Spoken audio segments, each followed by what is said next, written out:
So without further ado, let's welcome our next storyteller, Beatriz.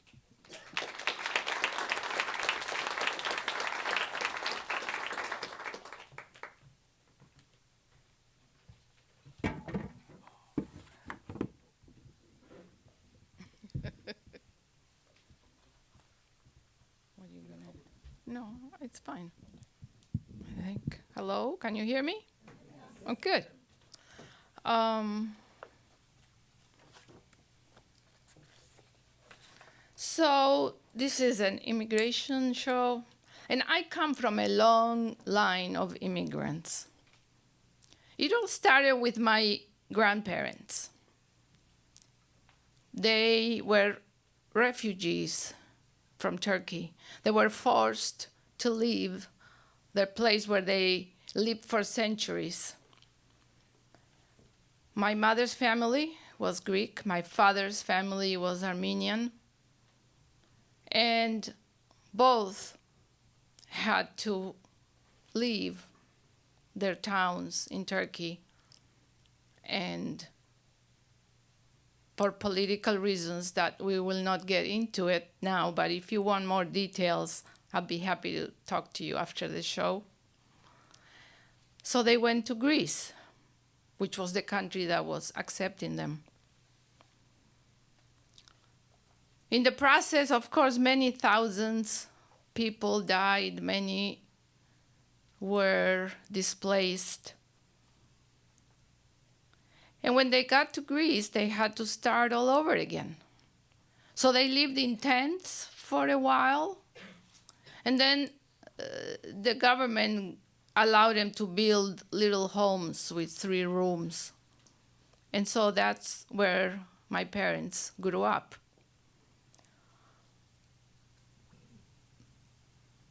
During World War II, my parents met and married.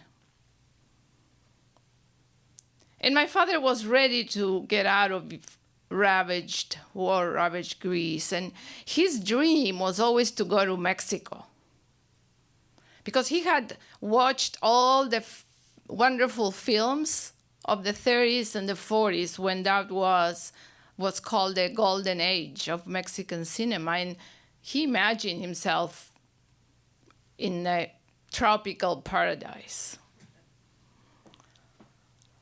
But the Mexican consulate said, no Armenians allowed.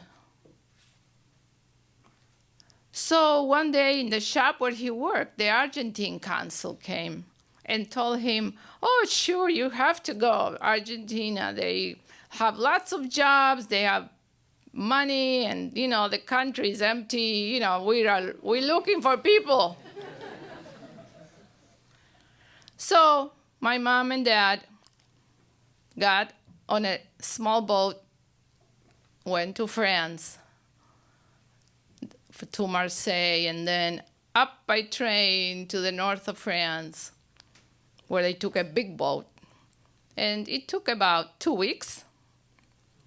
And they were lucky to have enough money to buy second-class tickets.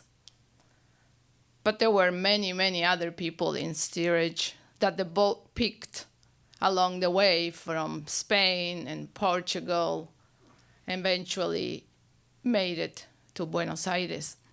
And that's where, a few years later, I was born.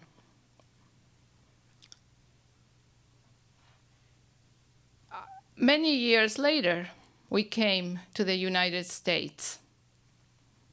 While in Argentina, my parents had to learn a new language, they had to learn new customs and traditions, and they were just the 2 of them. So my mother especially suffered quite a bit because she left her sister and her mother and her brothers.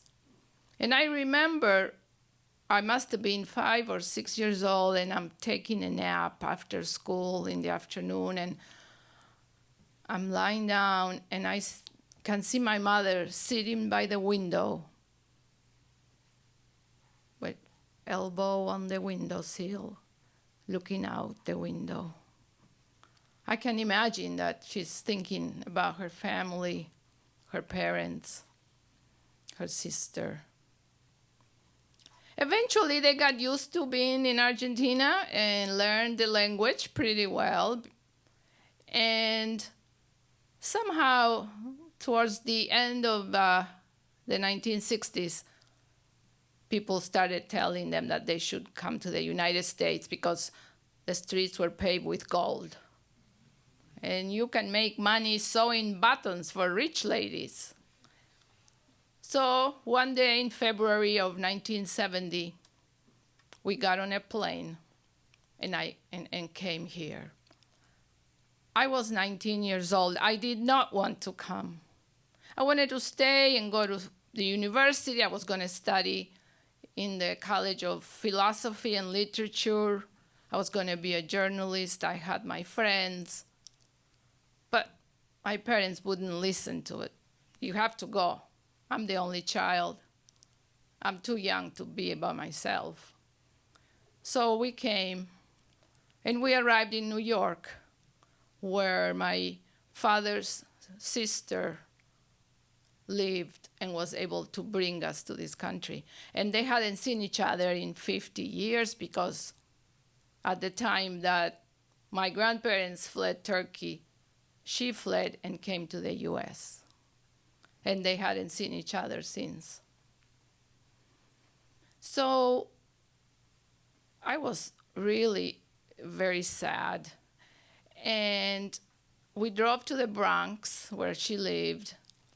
And I spent 2 weeks looking out the window at all the fire trucks and ambulances. I had never seen so many.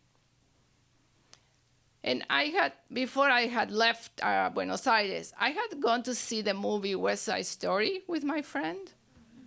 And so looking out the window in the Bronx, I was expecting any minute for a gang to come down those fire escapes and start dancing and singing. The second day, I already wanted to go back. And my father said, it's okay, we'll go back. In a little while, we'll leave. But of course, we didn't.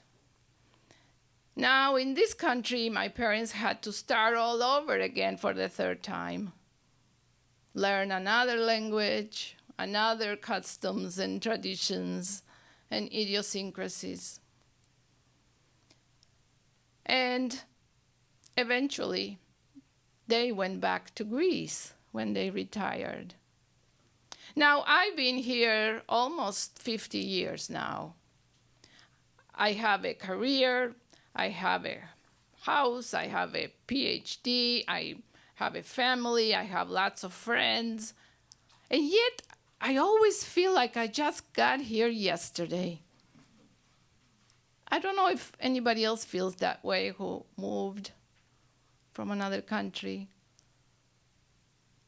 And especially lately, I've been feeling very foreign. I think the situation in this country is making me feel afraid, insecure. It's been a long time since those days. But I still wonder, what am I doing here? Why did I leave my home? Where is my home? Turkey, Greece, Argentina, Chicago? That's the dilemma of the immigrant. Especially if the immigrant keeps moving because they have to for political reasons or financial reasons. And so I'm still anxious about being here. Whenever I walk into a new place or a new situation with people I don't know, my stomach knots. My heart beats a little faster. My armpits moisten. Will they understand me?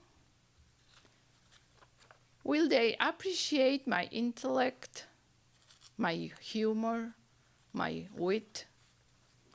Or will they focus on my accent, my voice, my accent, that red light of foreignness? a clear marker of otherness, the tiny voice with sharp, rounded vowels and misplaced prepositions, flashing, stranger, stranger. And you know, lately I've been feeling this even more than before. Of course, I've encountered prejudice and bias in 50 years, at least once a month, I suppose. I've been told to go back where I came from. I was questioned whether I knew English or not. But I'm still uncertain about my place here, and I know one thing, however. I stand with the millions of others who have come and are still coming in search of peace and justice and opportunity. I stand, however precariously, for human rights and equality. And not only I stand, but I march to make my voice heard.